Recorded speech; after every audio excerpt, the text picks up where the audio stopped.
Hi, good morning. ಇವತ್ತು intermittent fasting ಮಾಡೋದ್ರಿಂದ ನಿಜವಾಗ್ಲೂ ವೆಯ್ಟ್ ಲಾಸ್ ಆಗುತ್ತಾ ಅಥವಾ ಇದು ಟೆಂಪ್ರವರಿ ವೆಯ್ಟ್ ಲಾಸಾ, ಇದು ಮಾಡೋದ್ರಿಂದ ಆಗುವಂಥ ಪ್ರಯೋಜನಗಳು ಮತ್ತು ದುಷ್ಪರಿಣಾಮಗಳ ಬಗ್ಗೆ ಮಾತಾಡೋಣ. ಈ ವಿಡಿಯೋ ನೀವು ಫಸ್ಟ್ ಟೈಮ್ ನೋಡ್ತಾ ಇದ್ದರೆ ತಪ್ಪದೆ ಸಬ್ಸ್ಕ್ರೈಬ್ ಬಟನ್ನ ಕ್ಲಿಕ್ ಮಾಡಿ, ಹಾಗೆ ಪಕ್ಕದಲ್ಲಿರೋ ಬೆಲ್ ಬಟನ್ನ ಕ್ಲಿಕ್ ಮಾಡಿ. ಈ ವಿಡಿಯೋ ನಿಮ್ಗೆ ಇಷ್ಟ ಆಯಿತು ಅಂತ ಹೇಳಿದ್ರೆ ಶೇರ್ ಕೂಡ ಮಾಡಿ. ಮತ್ತು ನಿಮ್ಮ ಯಾವುದೇ ರೀತಿ weight loss, weight gain, weight maintenance ಅಥವಾ ಹೆಲ್ತ್ನ ಇನ್ನೂ ಕೂಡ ಬೆಟರಾಗಿ ಇಟ್ಕೋಬೇಕು ಅಂತಿದ್ರೆ ಈ ನಂಬರ್ಗೆ ಕಾಂಟ್ಯಾಕ್ಟ್ ಮಾಡಿ, ಎನ್ರೋಲ್ ಮಾಡಿ. ಸೊ ನಿಮ್ಮ ವೆಲ್ನೆಸ್ ಅಥವಾ ಲೈಫ್ ಸ್ಟೈಲ್ ಹೆಲ್ತಿಯಾಗಿ ಹೇಗೆ ಟ್ರಾನ್ಸ್ಫಾರ್ಮೇಷನ್ ಮಾಡೋದು ಅಂತ ನಾನು ನಿಮಗೆ ಹೇಳ್ಕೊಡ್ತೀನಿ. Thank you so much. Let's start the session. Intermittent fasting ಸಾಧಾರಣವಾಗಿ 16 ಗಂಟೆ ಅಥವಾ 18 ಗಂಟೆಗಳ ಕಾಲ ನಾವು ಯಾವುದೇ ರೀತಿಯಾದಂಥ ಆಹಾರನ ತೆಗೆದುಕೊಳ್ಳದೇ ಇರುವಂತಹ ಒಂದು ಪದ್ಧತಿ. ಇನ್ನು ಉಳಿದಂತಹ 8 ಅವರ್ ಅಥವಾ 6 ಗಂಟೆ ಈ ಅವರಲ್ಲಿ ನಾವು ತಿನ್ನುವಂತಹ ಪದ್ಧತಿ. ಇನ್ನಂದರೆ ಈ ಬಿಟ್ವೀನ್ ಗ್ಯಾಪಲ್ಲಿ ನಾವು ಯಾವುದನ್ನು ಕೂಡ ತಗೊಳ್ಳದೇ ಇರುವಂಥದ್ದು ಇಂಟರ್ಮಿಟೆಂಟ್ ಫಾಸ್ಟಿಂಗ್. ಸಿಂಪಲ್ಲಾಗಿ ಹೇಳ್ಬೇಕಂದ್ರೆ 16 ಅವರ್ ನಮ್ಮ ಹೊಟ್ಟೆಗೆ ನೀರಿನ ಗಾಳಿನ ಬಿಟ್ಟು ಬೇರೆ ಏನೂ ಕೊಡದೇ ಇರುವಂಥದ್ದು ಕಾನ್ಸೆಪ್ಟ್.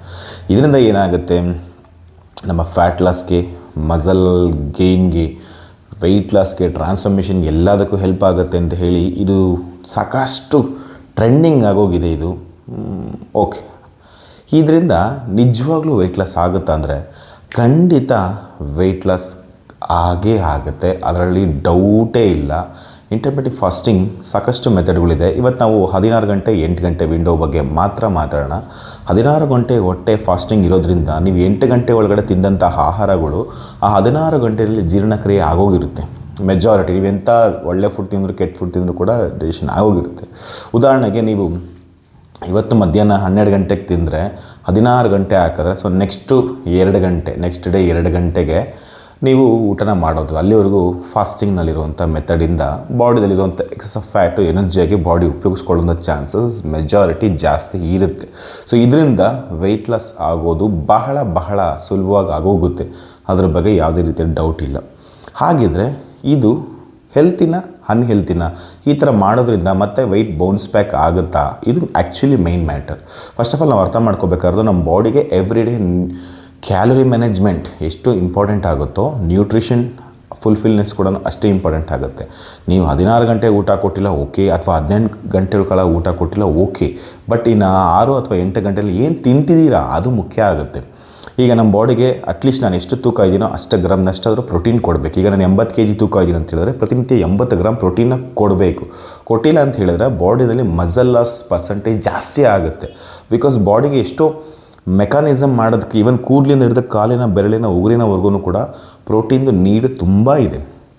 ಅದು ಇಂಟರ್ನಲ್ ಆಗಿರಲಿ ಎಕ್ಸ್ಟರ್ನಲ್ ಆಗಿರಲಿ ಎಲ್ಲದಕ್ಕೂ ಪ್ರೋಟೀನ್ ಬೇಕಾಗುತ್ತೆ. ನೀವು ಕೊಡದೆ ಬರೀ ಊಟ ಕಮ್ಮಿ ಮಾಡಿ ಅಥವಾ ಬೇರೆ ಏನೋ ವೆಜಿಟೇಬಲ್ಸ್ ತಿನ್ನೋದು, ಇಲ್ಲ ಫ್ರೂಟ್ಸ್ ತಿನ್ನೋದು, ಇಲ್ಲ ಏನೋ ಡ್ರೈ ಸೀಡ್ಸ್ ತಿನ್ನೋದು, ಹಿಂಗೆ ಮಾಡೋದ್ರಿಂದ ಆ ಪ್ರೋಟೀನ್ ಡಿಫಿಷಿಯನ್ಸಿ ಎಲ್ಲ ಅದು ಒಂಥರ ಖಾಲಿನೇ ಅಂತ ಹೇಳ್ಬೋದು. ಏನೇನು ಇರೋದಿಲ್ಲ. 80 ಗ್ರಾಮ್ ಪ್ರೋಟೀನ್ ಕೊಡ್ಬೇಕಾದ್ರೆ ತುಂಬ ಎಕ್ಸಾಂಪಲ್ ಹೇಳಿದ್ದು 80 gram it's a huge.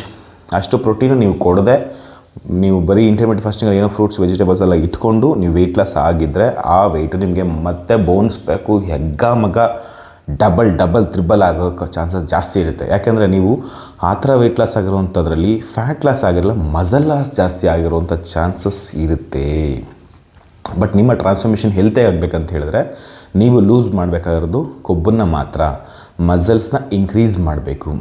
Already ಮೆದದು ಬಿದೋಗಿರುತ್ತೆ, ಅದನ್ನ ಇನ್ಕ್ರೀಸ್ ಮಾಡಬೇಕು. ಅದ್ರದ್ದು ಕ್ವಾಲಿಟಿನ ಇನ್ಕ್ರೀಸ್ ಮಾಡಿ ನೀವು ಫ್ಯಾಟ್ ಲಾಸ್ ಮಾಡಿ ಆವಾಗ ನಿಮಗೆ ರಿಸಲ್ಟ್ಸ್ ಬರುತ್ತಲ್ಲ ವೆಯ್ಟ್ ಲಾಸ್, ಅದು ಹೆಲ್ತಿ ವೆಯ್ಟ್ ಲಾಸ್. ಆ ಥರ ಆಗದೆ ನೀವು ಇಂಟರ್ಮಿಟೆಂಟ್ ಫಾಸ್ಟಿಂಗಲ್ಲ ನೀವು ಯಾವುದೇ ಮೆಥಡಲ್ಲಿ ವೆಯ್ಟ್ ಲಾಸ್ ಆದ್ರೂ ಕೂಡ ಆ ವೆಯ್ಟು ನಿಮಗೆ ಮತ್ತೆ ಬೌನ್ಸ್ ಬ್ಯಾಕ್ ಆಗೇ ಆಗುತ್ತೆ. ಇದು 1000 ಅಲ್ಲ 2000% ಕಹಿ ಸತ್ಯ. ನೀವು ಒಪ್ಪಿದ್ರು ಒಪ್ಪದೇ ಇದ್ದರು. ಸೊ ಇಂಟರ್ಮಿಟೆಂಟ್ ಫಾಸ್ಟಿಂಗ್ ಒಳ್ಳೆಯದಾ? ಹಾಗೇನಿಲ್ಲ. ಕೆಟ್ಟದ್ದಾ?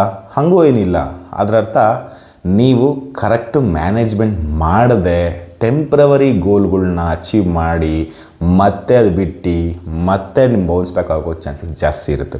ಈಗ ನೀವು ಇಂಟರ್ಮಿಟೆಂಟ್ ಫಾಸ್ಟಿಂಗ್ ಶುರು ಮಾಡಿದ ತಕ್ಷಣ ನಿಮಗೆ ಇಷ್ಟವಾಗಿರುವಂಥ ಫುಡ್ನ ಎಲ್ಲನೂ ಕೂಡ ನೀವು ಅವಾಯ್ಡ್ ಮಾಡ್ಕೊಂಡು ಬರೋಕ್ಕೆ ಶುರು ಮಾಡ್ತೀರ. ರೈಸ್ ಬಿಡ್ತೀರಾ ಅಥವಾ ಏನದು ಕಾರ್ಬೋಹೈಡ್ರೇಟ್ಸ್ಗಳು ಬಿಡ್ತೀರಾ ಅಥವಾ ನಿಮ್ಗೆ ಇಷ್ಟವಾದ ತಿಂಡಿಗಳೆಲ್ಲ ಬಿಡ್ತೀರಾ, ತುಂಬ ಸ್ಟ್ರಿಕ್ಟಾಗಿ ಮಾಡಿರ್ತೀರ. ಮತ್ತು ನಿಮ್ಗೆ ಅದು 1 ತಿಂಗಳು 2 ತಿಂಗಳು ಮತ್ತೆ ನಿಮಗೆ ಹುಚ್ಚಿ ಹಿಡ್ದೋಗುತ್ತೆ. ಅದು ಅಷ್ಟು ಸುಲಭ ಅಲ್ಲ. ಇಂಟರ್ಮಿಟೆಂಟ್ ಫಾಸ್ಟಿಂಗ್ ಅನ್ನೋದು ವೆರಿ ಡಿಫಿಕಲ್ಟ್. ಸ್ಪೆಷಲಿ ಇಂಡಿಯನ್ಸ್ಗಂತೂ ಸಾಧ್ಯನೇ ಇಲ್ಲ. ಅವ್ರ ಜೆನೆಟಿಕ್ಸಲ್ಲೇ ಅದು ಸಾಧ್ಯನೇ ಇಲ್ಲ. ಅದು ನಮಗೂ ಒಂದು ಟೈಮ್ ಉಪವಾಸ ಮಾಡೋಕ್ಕೆ ನಮ್ಮ ಕೈಯಲ್ಲಿ ಆಗೋದಿಲ್ಲ. ನಾವು ಸುಮ್ಮನೆ ಏಕಾದಶಿ ದ್ವಾದಶಿ ಅಂಥೇಳಿ ಒಂದೊತ್ತು ಉಪವಾಸ ಮಾಡಿದ್ರೇ ಹೆಚ್ಚಾಗ್ಬಿಟ್ಟಿದೆ. ಹಾಗಿದ್ದಾಗ ಇದು ಫಸ್ಟ್ ಆಫ್ ಆಲ್ ಇಂಡಿಯನ್ಸ್ಗೆ ಇದು ಆಗಲ್ಲ. ಇನ್ನು ಎರಡನೇದು ಡ್ರಾಬ್ಯಾಕ್ ಏನು ಅಂತ ಹೇಳಿದ್ರೆ, ಅಫ್ಕೋರ್ಸ್ ನಾನು ಆಗಲೇ ಹೇಳ್ದಂಗೆ ಬಾಡಿಗೆ ಬೇಕಾದಂಥ ವೈಟಮಿನ್ಸು ಮತ್ತು ಮಿನರಲ್ಸ್ಗಳು ಕೊಡದೆ ನೀವೇನಾದರೂ ಬರೀ ಕ್ಯಾಲೋರಿ ಮ್ಯಾನೇಜ್ಮೆಂಟ್ ಮಾಡ್ತಿದ್ರೆ ಆ ವೆಯ್ಟು ನಿಮಗೆ ಬೌನ್ಸ್ ಬ್ಯಾಕ್ ಆಗುತ್ತೆ. ಆಯಾಸ, ಸುಸ್ತು, ನಿದ್ರಾಹೀನತೆ, ಕೋಪ ಜಾಸ್ತಿ ಆಗುವಂಥದ್ದು, ಏರ್ ಫಾಲ್ ಆಗುವಂಥ ಚಾನ್ಸಸ್ಸು, ಸ್ಕಿನ್ ಗ್ಲೋ ಕಳ್ಕೊಳ್ಳೋಂಥ ಚಾನ್ಸಸ್ಸು ಇದು ಸರ್ವೇ ಸಾಮಾನ್ಯವಾಗಿ ಬರುತ್ತೆ.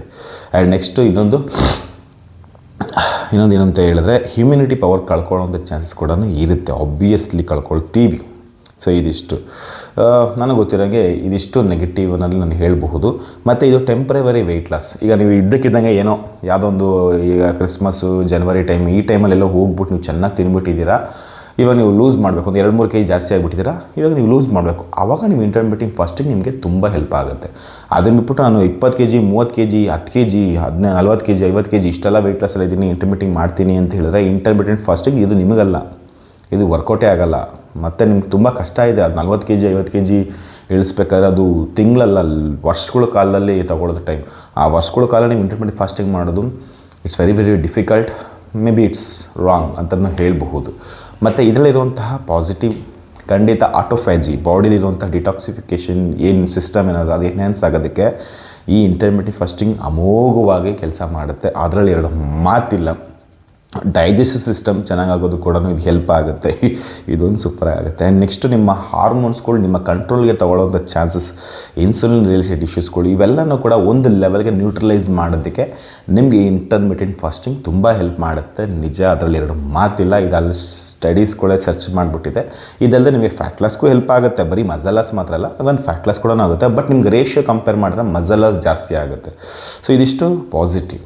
ಸೊ ನಂದು ಫೈನಲ್ ಕನ್ಕ್ಲೂಷನ್ ಏನಂತ ಹೇಳಿದ್ರೆ, ಇಂಟರ್ಮಿಟೆಂಟ್ ಫಾಸ್ಟಿಂಗ್ ಅನ್ನೋದು ಕೇವಲ ಟೆಂಪ್ರವರಿ ವೆಯ್ಟ್ ಗೇನ್ ಆಗಿಂಥವ್ರಿಗೆ ಮಾಡೋದಕ್ಕೆ ಇರುವಂಥ ಒಂದು ಈಸಿಯೆಸ್ಟ್ ಟೂಲ್. ಅದು ಕೂಡ ಕಷ್ಟ, but it's okay, fine.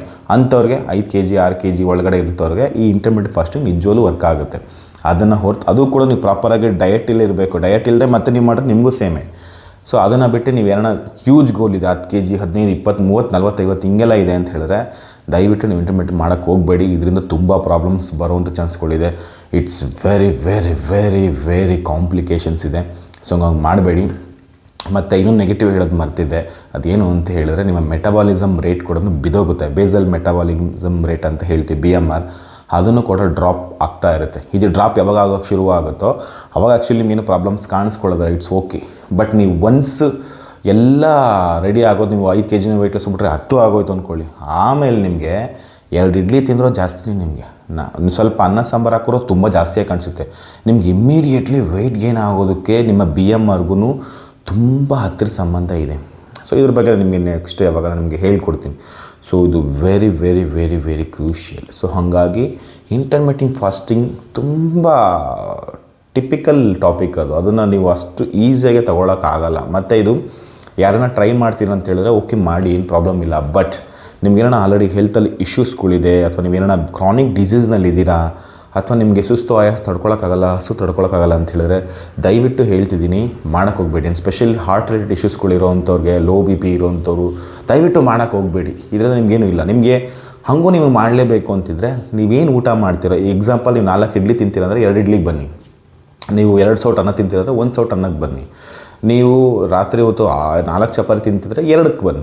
ಹಿಂಗೇನು personalise ಮಾಡ್ಕೊಳ್ಳಿ. ಅಷ್ಟು ಬಿಟ್ಟರೆ ಈ ಥರ ವೆಯ್ಟ್ ಲಾಸ್ ಎಲ್ಲ ಮಾಡಿ ನೀವು ಅದೆಲ್ಲೋ ಕಷ್ಟ ಆಗಿದೆ, ತುಂಬ ಪ್ರಾಬ್ಲಮ್ಸ್ಗಳೆಲ್ಲ ಆಗೋಗಿದೆ. ಈಗ ಅದ್ರ ಬಗ್ಗೆ ಚರ್ಚೆ ಮಾಡಿದ್ರೆ ಯೂಸ್ ಇಲ್ಲ.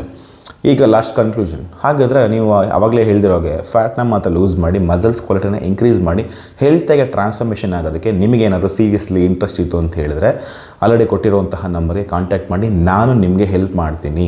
ಮತ್ತು ನಾನು ಹೇಳ್ಕೊಟ್ಟಿದ್ದೆಲ್ಲ ನೀವು ಫಾಲೋ ಮಾಡಿ ಕೂಡ ನಿಮಗೇನು ಒಳ್ಳೆ ರಿಸಲ್ಟ್ ಸಿಕ್ಕಿಲ್ಲ ಅಂತ ಹೇಳಿದ್ರೆ ನೀವೇನು ದುಡ್ಡು ಇದಕ್ಕೆ ಕೊಟ್ಟಿದ್ದೀರೋ ಅದು ನಿಮಗೆ ರಿಟರ್ನ್ ಬರುತ್ತೆ.